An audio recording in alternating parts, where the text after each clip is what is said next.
Bayer Leverkusen contre le Borussia Dortmund. Dans un match à fort enjeu émotionnel pour les hommes d'Xabi Alonso sur le départ, un match à enjeu sportif pour les hommes de Kovac en quête de points pour sécuriser l'Europe, les visiteurs ont réussi à gâcher la fête en remportant cette 32e journée de championnat, malgré un match qui était quand même très mal parti. Porté par une volonté de faire et un Gregor Kobel des grands moments, le mur jaune qui a tant galéré cette saison s'est offert une victoire de prestige en gagnant 4-2 contre le champion invaincu de l'année précédente. Un résultat étonnant qui permet à tous les supporters de croire encore à un exploit pour le dernier match de la saison. Mais avant de parler de ce match, retournons un peu en arrière, évoquons la saison dernière, le début de cette année chargée en décisions impactantes, afin de comprendre comment Dortmund est en train de relever la tête après une crise qui a failli coûter cher. Concurrent au titre de champion de Bundesliga pour son retour à la tête de l'équipe, parcours exceptionnel en Europe menant le club allemand jusqu'à la finale de Ligue des Champions. Si sur le papier les résultats d'Edin Terzic étaient sacrément intéressants, dans la réalité, tout était différent. Ancien joueur échoué à la direction qui a tout fait pour le mettre à la tête de l'équipe, son mandat à Dortmund aurait été très mitigé, puisque malgré ces deux résultats intéressants qui malgré tout n'auront abouti à aucun trophée à son retour en tant que coach, le jeu proposé est tellement ignoble que les joueurs lâcheront leur coach, la direction tactique prise par Terzic affaiblit l'équipe et l'écart en Bundesliga avec le champion passera d'un seul petit point à 27. Une situation catastrophique puisque la qualification en Ligue des Champions, primordiale pour les finances, s'échappe du bout des doigts, les supporters commencent à s'agacer, les joueurs aussi n'accrochent plus au discours jusqu'à finalement créer un environnement nocif en interne. Résultat des comptes, Dortmund accroche une qualification miraculeuse en Ligue des Champions, Marco Reus, la légende qui était dans sa dernière année, ne réussira pas à terminer sur une bonne note, il perdra la finale européenne contre un Real Madrid pour son dernier match sous le maillot jaune, et la direction finira par mettre fin à sa collaboration avec la légende et son coach par la même été. Dortmund, qui de nouveau commençait à chuter, semblait vouloir se relever, et l'un des premiers changements importants prendra place avec un gros mercato, synonyme de pas mal de changements dans l'effectif. Les prêts de Madsen et Sancho, qui t'avaient beaucoup apporté à la mi-saison, prennent fin puisque les finances ne permettent pas de lever les options d'achat. Mats Hummels, le meilleur central de la saison, ne prolonge pas. Füllkrug, Reus, Moukoko, Haller, Özcan et tant d'autres sont mis à la porte via des ventes ou des prêts qui permettent de renflouer un peu les caisses et libérer de la masse salariale pour un mercato un peu plus important que ce que le budget de base permettait. La direction, renforcée par le retour de Sven Mislintat, se met donc à reconstruire son groupe de joueurs afin de remonter la pente des mauvais résultats et changer la dynamique interne décevante. Bayer, Anton, Couteau, Gross ou même Guirassy viennent créer une nouvelle base de joueurs sur laquelle le nouveau coach va pouvoir s'appuyer, tout en ayant déjà une vraie relation avec ceux déjà au club puisqu'il vient de vivre une demi-saison avec eux. Terzic en partant passe donc le flambeau à son adjoint que tout le monde connaît en interne. Nuri Sahin devient le coach de Dortmund, encore un ancien de la maison peu expérimenté puisqu'il n'a entraîné qu'en Turquie, et petit à petit des questions se soulèvent. Dortmund, qui semblait parti pour créer un nouveau cycle, le fait finalement avec la même vision, les mêmes décisions et les mêmes problèmes que les années précédentes. Certains tiquent déjà en voyant comment se passe l'été, censé aider à relancer le club, mais c'est trop tard. Tout se met en place et c'est comme ça que la saison actuelle a commencé. Si les débuts sont plutôt bons, avec 3 matchs sans défaite, des débuts européens convaincants et l'installation progressive des recrues et des nouvelles idées du coach, la claque 5-1 contre le Stuttgart d'ONS, dès le 4e match de championnat, sera un retour à la réalité pour tous ceux qui ont cru que les choses allaient changer.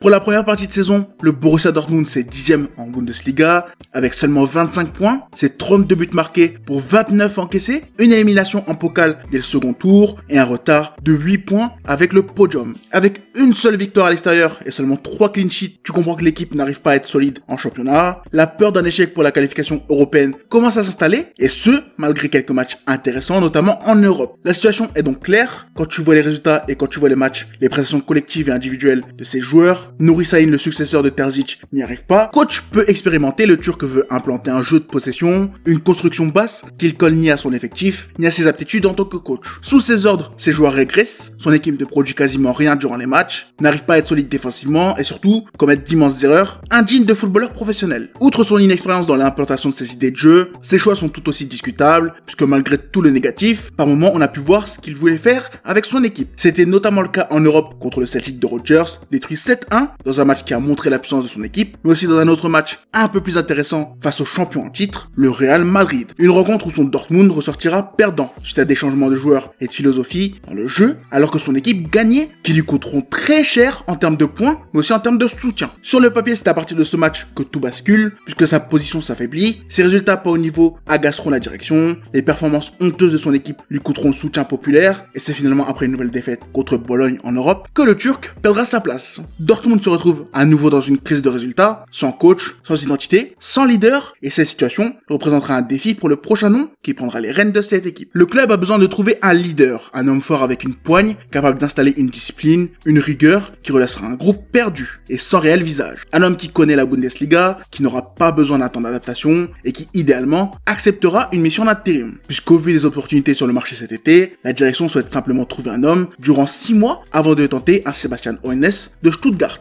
qui semble avoir beaucoup d'admirateurs pour son excellent travail récent. De nombreux coachs sont contactés dans cette optique. Roger Schmidt et Ralf Rangnick sont les deux noms sortis dans la presse, mais c'est finalement Niko Kovac qui finira par convaincre. Son profil convient parfaitement à ce qui est recherché sur le plan humain. Sur le plan tactique, c'est un peu différent, mais après négociation, tout le monde y trouve son compte. L'ancien de Monaco ne souhaite pas être intérimaire, il veut avoir sa chance, et Dortmund accepte en lui offrant un contrat de 16 mois. Le Croate devient donc l'homme providentiel, celui en qui les supporters placent tous leurs espoirs, puisque Dortmund coule, et la situation difficile pourrait devenir terrible si la chute continuait. C'est donc comme ça que son mandat commence, et à la surprise générale, tout change.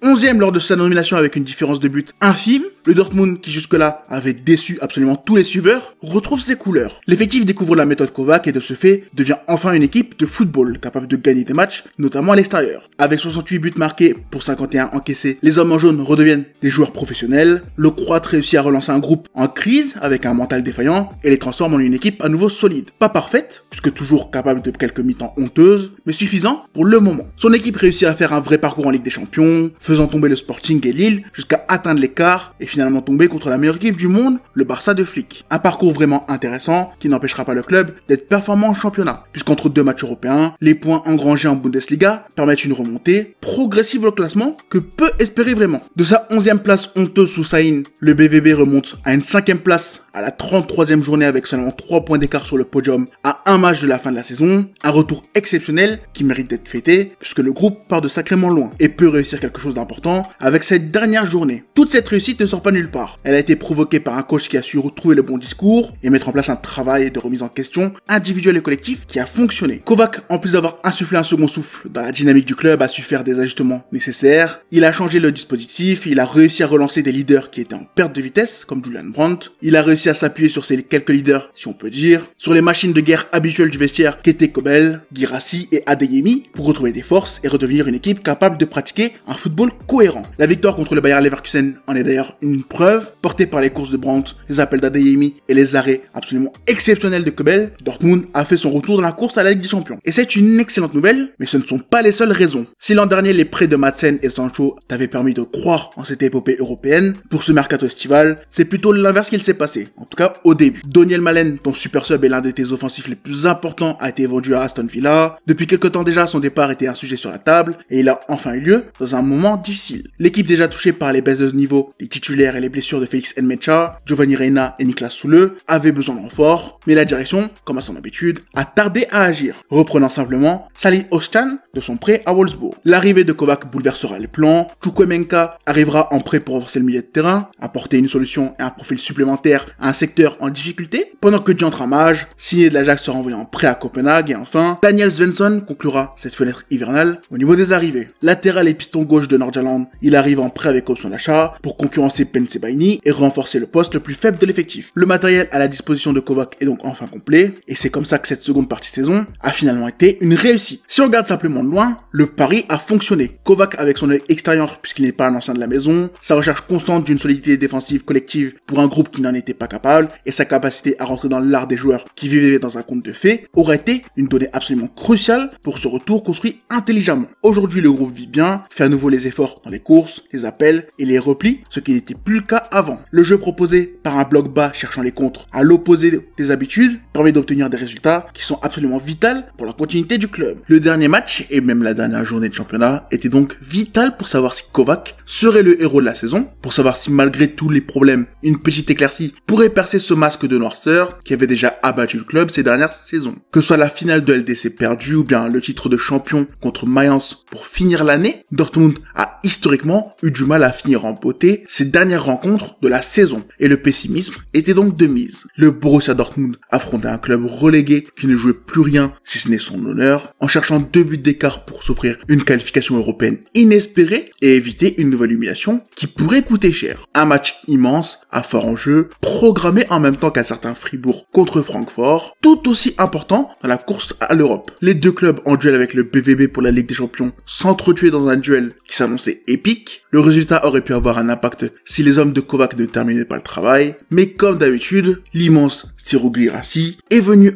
à la rescousse de son coach. Si la dernière fois le sort s'était acharné sur un club incapable de gagner son championnat depuis trop longtemps, cette fois la réussite est tombée du bon côté, offrant un exploit à un club qui honnêtement ne le méritait pas vraiment, mais à des supporters et un mur jaune qui pourront à nouveau entendre l'hymne des grandes soirées résonner dans leur enceinte. Bref, c'était une petite vidéo sur Dortmund et la saison 2024-2025. Si tu suis le club, tu sais évidemment, et j'ai fait exprès de laisser quelques sujets de côté, et on en parlera durant les prochains jours lorsque le retour des vidéos Mercato se fera. J'espère que t'as apprécié ce contenu, moi en tout cas j'ai kiffé, et j'espère pouvoir t'offrir plus de sujets sur la Bundesliga d'ici peu.